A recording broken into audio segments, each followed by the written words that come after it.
नमस्कार मित्रों। आज हम लोग स्टार्ट करते हैं कार्यपालिका एनसीईआरटी का पॉलिटिकल साइंस का कार्यपालिका का टॉपिक। तो दरअसल ये जो टॉपिक ये जो चैप्टर है ये 11th क्लास के लिए तो उपयोगी है ही। इसके अलावा जो लोग बीपीएससी का प्रिपरेशन करते हो या यूपीएससी का प्रिपरेशन करते हो तो उनके लिए भी उपयोगी होगा, क्योंकि जो स्टैटिक पार्ट से जो प्रश्न है वो एनसीईआरटी से ही उठाती है कमीशन। तो बहरहाल हम अपने टॉपिक ये चैप्टर पे आते हैं। तो कार्यपालिका को पहले समझने के लिए हम समझते हैं क्या कि कार्यपालिका की आवश्यकता क्या है, इसका ओरिजिन कैसे हुआ। तो आप अपने घर से ही इसका हम उदाहरण आपको दे करके समझाते हैं। सपोज आपके पेरेंट्स से घर में किसी सामान को खरीदने का प्लानिंग किए और उसके बाद उस सामान को मार्केट से लाने की जिम्मेदारी आपके ऊपर दी गई और आपने उस सामान को मार्केट से खरीद करके घर में लाया। तो जो काम आपके फादर के द्वारा सामान खरीदने के लिए जो प्लानिंग ये पॉलिसी निर्धारित किया गया, यही काम लोकतंत्र में विधायिका करती है। और आपने उस सामान को मार्केट से परचेज करके लाया, यही काम लोकतंत्र में कार्यपालिका करती है। ठीक है। तो इस प्रकार से ये लोकतंत्र में विधायिका और कार्यपालिका दो अंग हैं जिनके आपको कार्य आपको बताए। तो लोकतंत्र में यही काम, जैसे आप कह सकते हैं, लोग कानून या नीति का निर्माण करती है विधायिका, और कार्यपालिका उन कानूनों को लागू करती है। और जो न्यायपालिका है, जो तीसरा अंग है सरकार का, तो उसकी ये जिम्मेदारी है कि वो विधायिका और कार्यपालिका अपने उत्तरदायित्वों का निर्वहन कर रहे हैं या नहीं, या उनको जो कार्य साइन किया गया है उन कार्यों को वो कर रहे हैं या नहीं, इस बात को वो मॉनिटर करता है। तो ये हुआ न्यायपालिका सरकार का तीसरा अंग। इसका काम है क्या? कानूनों की समीक्षा करना या कानूनों के उल्लंघन पर दंडित करना। हालांकि हम लोग जो शासन की जो व्यवस्था अपनाए हुए वो है सरकार की संसदीय कार्यपालिका। तो संसदीय कार्यपालिका में अमूमन चाहे कानून को बनाना हो या नीति का निर्माण करना हो, उसके लिए भी पहल करता है कार्यपालिका ही। तो इसलिए हमने क्या पे लिखा कि नीति निर्माण की पहल करता है। तो ये हमारा हो गया सरकार के तीन अंग, यानी कि जो सरकार है उसके जो कार्य हैं वो तीन पार्ट में टूटे हुए हैं। वो किसी एक व्यक्ति के हाथ में निहित नहीं है। ठीक है। अब नेक्स्ट सेक्शन है हमारा दूसरा है सरकार के तीन अंग को जानने के पश्चात, चूंकि अब हमारा टॉपिक है कार्यपालिका, तो हम कार्यपालिका पे फोकस करेंगे। तो कार्यपालिका के भी दो अंग होते हैं, एक है राजनीतिक कार्यपालिका और दूसरा है अस्थायी कार्यपालिका। तो राजनीतिक कार्यपालिका जो होता है वो एक क्या करते हैं कि ये इनका निर्वाचन होता है 5 वर्षों के लिए, और 5 वर्षों के पश्चात पुनः ये चुनाव में जाते हैं और जनता निर्धारित करती है कि इनको कंटिन्यू सरकार में रहना है या नहीं रहना है। तो चूंकि इनका जो ये है हमेशा के लिए नहीं होता है, इनका जो ये है निर्वाचन है वो 5 वर्ष के लिए होता है, इसलिए इसको हम लोग कहते हैं अस्थायी कार्यपालिका। इसके अंतर्गत आपको आ जाते हैं प्राइम मिनिस्टर, प्रेसिडेंट और कैबिनेट, है ना। तो अब चूंकि क्या है कि जो मंत्री नियुक्त किए या प्रधानमंत्री है, उनके पास ये समय नहीं है कि दिन भर बैठ करके वो ऑफिस में ये आम जनता के कार्य को करें, है ना। डे टू डे लाइफ का जो प्रशासन है उसके कार्यों को निपटाने के लिए इनके पास समय नहीं होता है।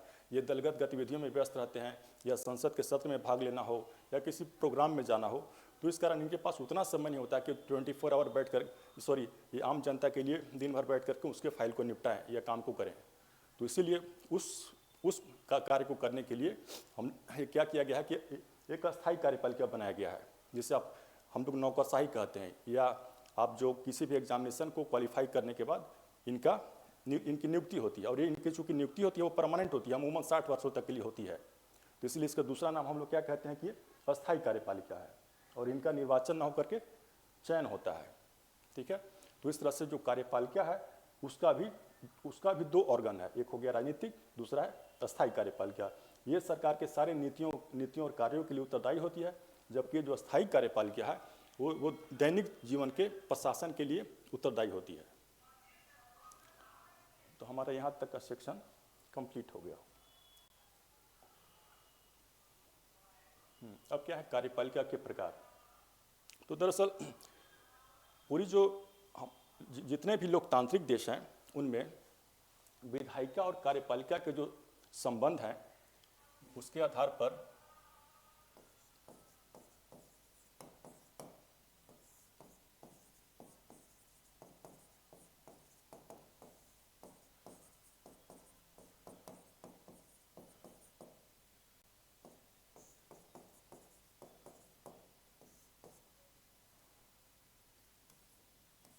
यानी कि आधुनिक लोकतांत्रिक देशों में विधायिका और कार्यपालिका के जो संबंध हैं उनमें संबंधों की प्रकृति के आधार पर दो प्रकार के कार्यपालिका का अस्तित्व है पूरी दुनिया में, लोकतांत्रिक देशों में। ठीक है, तो पहला कौन सा है? तो ये संसदीय कार्यपालिका, और इसका ओरिजिन कहाँ से हुआ है? तो ब्रिटेन से। तो दरअसल वर्ष 1688 में इंग्लैंड में ग्लोरियस रेवोल्यूशन हुआ, जिसके पश्चात जो शासन शक्ति का जो केंद्र राजा हुआ करता था, राजा से ट्रांसफर होकर के पावर जो ट्रांसफर होकर के संसद में आया, और यहीं से सरकार की एक संसदीय व्यवस्था की शुरुआत हुई, इसलिए इसका ओरिजिन जो है वो ब्रिटेन में है, और उसके पश्चात ही कई देशों के द्वारा इस शासन व्यवस्था को एडॉप्ट किया गया। तो इस व्यवस्था में अमूमन क्या होता है कि जिस भी दल को संसद यानी उसमें भी निर्वाचित सदन यानी लोकसभा में जिस भी पार्टी को बहुमत आया, उसके बहुमत वाले दल के नेता को प्रधानमंत्री नियुक्त किया जाता है राष्ट्रपति के द्वारा, या ब्रिटेन में इसके जगह पे राजा होते हैं। दूसरा है कि चूंकि प्रधानमंत्री जो है वो आम जनता से उसका प्रत्यक्ष रूप से निर्वाचन तो नहीं हुआ है, लेकिन वो बहुमत वाले दल का नेता है ना, तो इसलिए सरकार इस प्रणाली में सरकार का जो प्रमुख होता है वो प्रधानमंत्री होता है, और ये राष्ट्रपति राज्य या देश का प्रमुख होता है, और ये कार्यपालिका का वो सांकेतिक रूप से प्रमुख होता है, या जिसे आप कह सकते हैं कि नाम मात्र का प्रमुख होता है। अब चूंकि क्या है कि जिस पार्टी को लोकसभा में बहुमत आया उसकी सरकार बनी है, तो अब जिस पार्टी को सरकार बन चुकी है यानी विधायिका ने ही कार्यपालिका का निर्माण किया है, तो इस परिस्थिति में इस व्यवस्था में कार्यपालिका विधायिका के प्रति उत्तरदायी होती है, और इसके ही जब तक आपको लोकसभा में उस पार्टी का बहुमत बरकरार है, विश्वास मत हासिल है, तभी तक सरकार का अस्तित्व है। जैसे ही बहुमत समाप्त होगा, सरकार का अस्तित्व समाप्त हो जाएगा। एक और इसका फीचर आता है कि सामूहिक नेतृत्व के सिद्धांत पर आधारित प्रणाली। चूंकि इसमें जो शासन का केंद्र है, शक्ति का कार्यपालिका का जो वास्तविक शासन का जो अधिकार दिया गया है वो प्रधानमंत्री और मंत्रिपरिषद में दिया गया है। तो यानी कि एक व्यक्ति में शक्ति का केंद्र निहित नहीं है, उसमें प्रधानमंत्री हैं, मंत्रिपरिषद हैं, तो कई लोगों के द्वारा शासन व्यवस्था को चलाया जाता है। इसलिए कहा जाता है कि ये सामूहिक नेतृत्व के सिद्धांत पर आधारित शासन व्यवस्था है। अब चूंकि देखिए इसका नाम संसदीय कार्यपालिका है, यानी कि संसद ने ही कार्यपालिका को बनाया है, इसीलिए इसका नाम संसदीय कार्यपालिका रखा गया है। इसके सारे फीचर को यदि आप उल्टा कर देंगे तो एक नया शासन व्यवस्था हमारे सामने आता है, वो है अध्यक्षात्मक शासन प्रणाली या राष्ट्रपतीय शासन प्रणाली, और इसका ओरिजिन करता जो है वो है अमेरिका। और चूंकि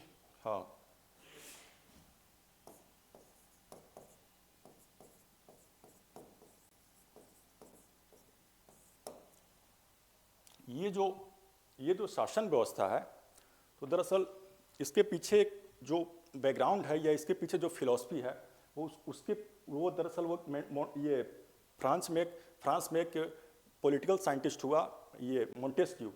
उसने वर्ष 1748 ईस्वी में एक फिलॉसफी एक बुक लिखा, ये द स्पिरिट ऑफ लॉ है ना, उसमें उसने शक्ति के पृथक्करण सिद्धांत को एस्टेब्लिश किया, जिसे हम लोग सेपरेशन ऑफ पावर कहते हैं। तो दरअसल जो मोंटेस्क्यू था, उसने जब उसका जन्म हुआ तो उस समय फ्रांस में राजतंत्र था, तो उसने राजतंत्र की शासन व्यवस्था को करीब से देखा, और यूरोप में चूँकि 1688 ईस्वी में ही ये ग्लोरियस रिवॉल्यूशन के पश्चात में ब्रिटेन में लोकतंत्र का आगमन हो चुका था, तो उसने लोकतांत्रिक शासन व्यवस्था को भी करीब से देखा और एक तुलनात्मक अध्ययन किया, और पाया कि चूँकि राजतंत्र में सरकार का एक ही अंग है, यानी कि राजा ही सारी विधि का निर्माण कर रहा है, विधियों को लागू कर रहा है, और विधियों के उल्लंघन होने पर दंडित भी कर रहा है। तो कहीं ना कहीं जो आम जनता की जो व्यक्ति की जो व्यक्तिगत स्वतंत्रता है वो सीमित हो रहा है, फिर एक बेहतर शासन व्यवस्था नहीं मिल पा रहा है, करप्शन को बढ़ावा मिल रहा है ना, इसके साथ साथ तानाशाही को भी बढ़ने की प्रवृत्ति दिख रही है। तो उसने ये किया कि अगर जो सरकार के जो मुख्य रूप से 3 काम है, कानून बनाना, कानून को लागू करना और कानून को उल्लंघन होने पर दंडित करना, इसको अगर अलग अलग हाथों में हम दे दें तो आम जनता की जो व्यक्तिगत स्वतंत्रता है वो अधिकतम होगी, बेहतर शासन मिलेगा, करप्शन पे कंट्रोल लगेगा और कहीं ना कहीं तानाशाही पे भी रोक लगने की संभावना बढ़ेगी। तो इसी तुलनात्मक अध्ययन के आधार पर, यानी कि राजतंत्र और लोकतंत्र की तुलना का व्यवस्था जो ब्रिटेन में थी, उसके तुलनात्मक अध्ययन के आधार पर उसने सेपरेशन ऑफ पावर का कॉन्सेप्ट दिया वर्ष 1748 ईस्वी में। तकरीबन इसके 40 वर्षों के पश्चात अमेरिका का संविधान बना। उसने इसी कॉन्सेप्ट के आधार पर एक नया शासन व्यवस्था बनाया, जिसे हम लोग अध्यक्षात्मक शासन प्रणाली कहते हैं, या राष्ट्रपतीय शासन प्रणाली भी इसका दूसरा नाम है। तो इसमें कंप्लीट सेपरेट होता है। जैसे इसमें क्या हुआ, सरकार की संसदीय कार्यपालिका में कि जिस पार्टी को बहुमत आया उसी को सरकार बनाने का मौका मिल गया, है ना। यानी कि जो विधायिका, अगर इसको हम मान ले, तो इसी के कुछ लोग आ गए कार्यपालिका में,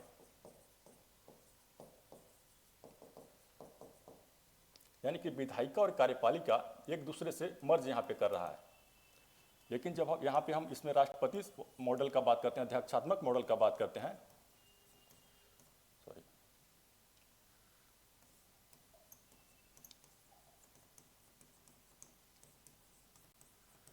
तो ये कंप्लीट रूप से अलग अलग होता है, ठीक है। तो इसलिए इसने क्या किया कि अमेरिका ने सेपरेशन ऑफ पावर के कॉन्सेप्ट को बेस बना करके एक शासन व्यवस्था बनाया और पूरी दुनिया के सामने इस मॉडल को दिया। बाद में जब इस मॉडल के अपनाने के पश्चात कई संविधान बने दुनिया में, तो इस शासन व्यवस्था को अपनाया गया। तो इसमें क्या होता है कि जो राष्ट्रपति है वो राज्य का तो प्रमुख होगा ही और सरकार का भी प्रमुख होगा, ठीक है। तो जब आप सरकार का प्रमुख ही से कह रहे हैं राज्य के साथ साथ, तो जब सरकार का प्रमुख करें, दैट मीन्स ये आपको प्रत्यक्ष रूप से निर्वाचित होता है, आम जनता के द्वारा प्रत्यक्ष रूप से इसका निर्वाचन होता है, तभी वास्तविक शक्ति इसके राष्ट्रपति में हम लोग राष्ट्रपति को देते हैं इस व्यवस्था के अंतर्गत। अब चूंकि क्या हुआ कि राष्ट्रपति का तो प्रत्यक्ष निर्वाचन कर रहे हैं, तो उसके पश्चात विधायिका का भी प्रत्यक्ष ही निर्वाचन होता है, यानी कि विधायिका और कार्यपालिका एक दूसरे का जो निर्वाचन है वो अलग अलग होता है, ठीक है। तो इस परिस्थिति में जो हमारी ये है कार्यपालिका है, वो विधायिका के प्रति उत्तरदायी नहीं होगी, ठीक है। और चूंकि राष्ट्रपति जो है वो 4 वर्ष के लिए निर्वाचित हो जाता है, अब उसके जब एक्सेप्ट महाभियोग के सिवाय आप उसे हटा नहीं सकते हैं, तो उस परिस्थिति में एक अस्थायी शासन व्यवस्था हमको मिलता है, यानी कि जो राष्ट्रपति बन गए अमेरिका के, वो 4 वर्ष के पश्चात ही हटेंगे, एक्सेप्ट इम्पीचमेंट। हो गया। हाँ, फिर है कि अब चूंकि इसमें जो कार्यपालिका है उसको लीड कौन करता है, राष्ट्रपति, इसलिए इसमें एक और फीचर आ सकता है कि वो एकल नेतृत्व पर आधारित ये शासन व्यवस्था है। तो ओवरऑल हमारा जो संसदीय कार्यपालिका और अध्यक्षात्मक कार्यपालिका, इसका दोनों का जो एक बेसिक कॉन्सेप्ट है वो आ गया।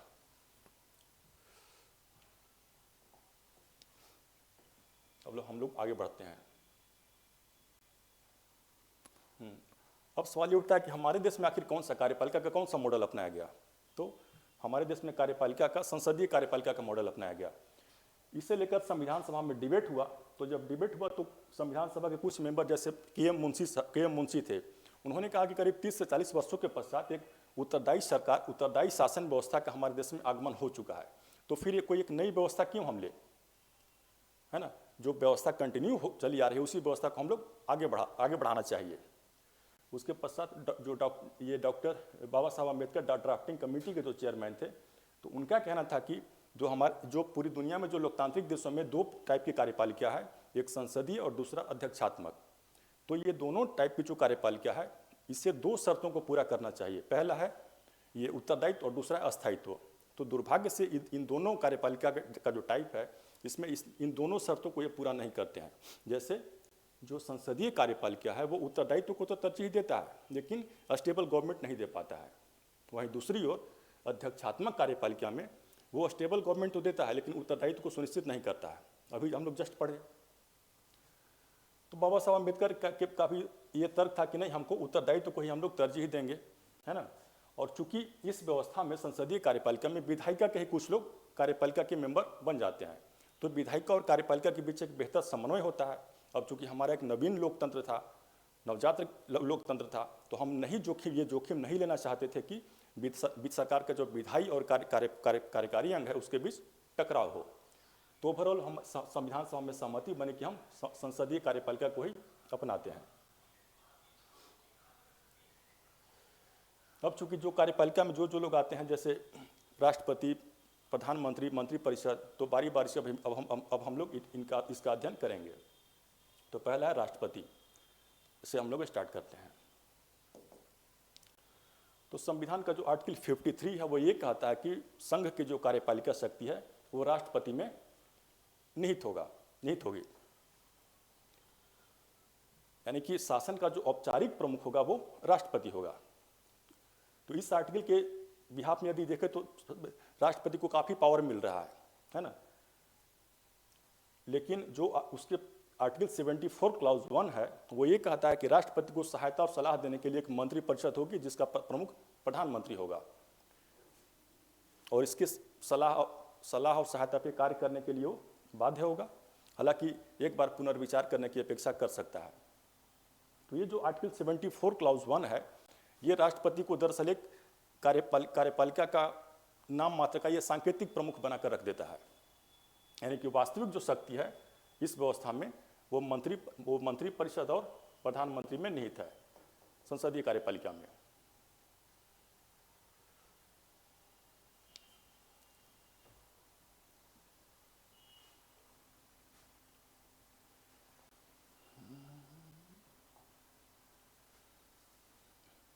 तो अब हम लोग आगे बढ़कर देखते हैं कि आखिर राष्ट्रपति का बनने के लिए क्या योग्यताएं या अर्हता होनी चाहिए।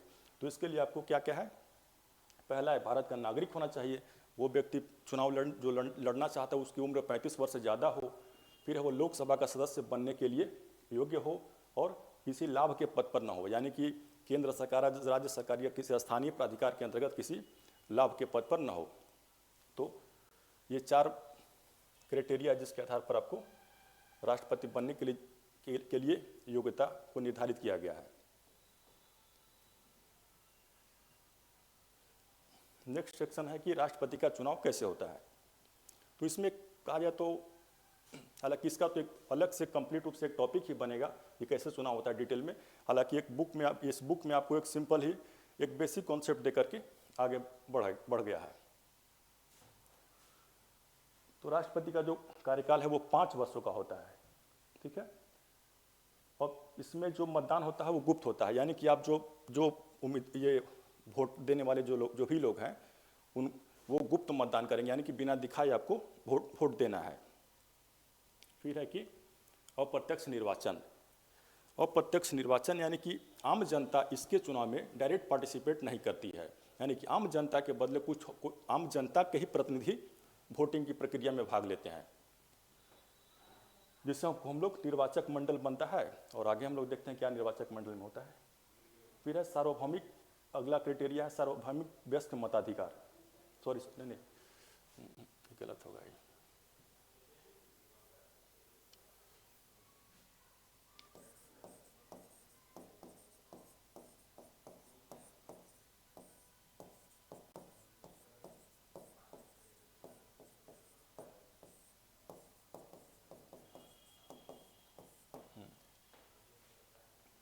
समानुपातिक प्रतिनिधित्व प्रणाली, यानी कि समानुपातिक प्रतिनिधित्व का प्रणाली ये कहता है कि जिस भी पार्टी को जितनी सीटें हैं, जितने उसके पास सांसद या विधायक हैं, उसको उसी रेशियो में आपको रिप्रेजेंटेशन मिलेगा।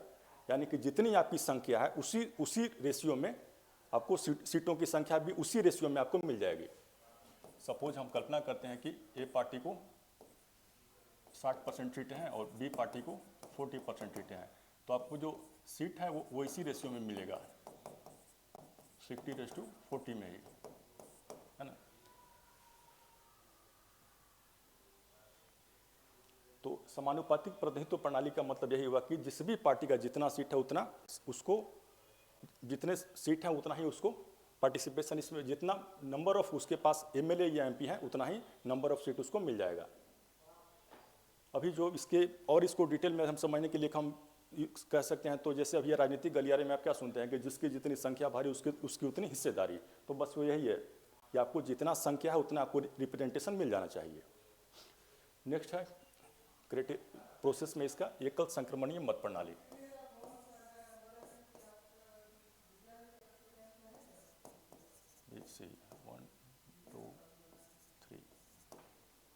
एकल संक्रमणीय मत प्रणाली का मतलब कि जो जिस निर्वाचक मंडल का किसी व्यक्ति ने यदि उसको वोट देना है तो वो किसी एक ही व्यक्ति को नहीं देगा, वो अपनी वरीयता सेट करता है कि चलो हम मेरा फर्स्ट वरीयता है कि हम 1 नंबर को पहला वरीयता देते हैं कि एक नंबर जो ए उम्मीदवार है वो जीत जाए।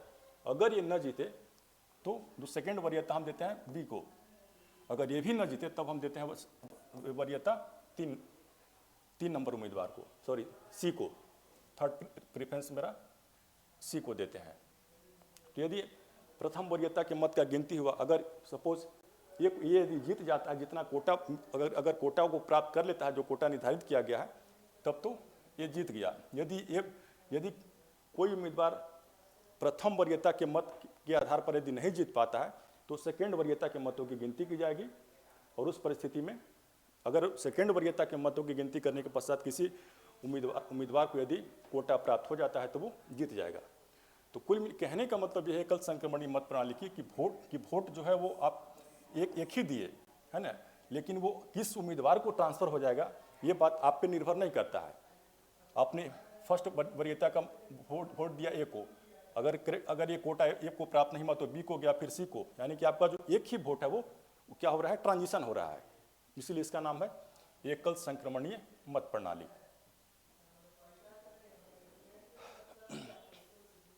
नेक्स्ट हम लोग देखते हैं कि निर्वाचक मंडल में कौन कौन लोग होंगे। तो निर्वाचक मंडल में संसद के निर्वाचित सदस्य होंगे, यानी कि जो मनोनीत सदस्य हैं वो नहीं होंगे। जैसे मनोनयन के लिए लोकसभा में जो 2 एंग्लो इंडियन का था प्रोविजन को तो हटा दिया गया संविधान संशोधन करके, लेकिन ये राज्यसभा में 12 लोग नॉमिनेट होते हैं तो वो वोटिंग प्रक्रिया में भाग नहीं लेंगे। उसके अलावा राज्य विधानसभाओं के भी केवल निर्वाचित सदस्य ही भाग लेंगे, यानी कि मनोनीत सदस्य भाग नहीं लेंगे। उसके अलावा दिल्ली और पुडुचेरी जिसमें जो विधानसभा है उसके भी निर्वाचित सदस्य इस चुनाव में पार्टिसिपेट करेंगे।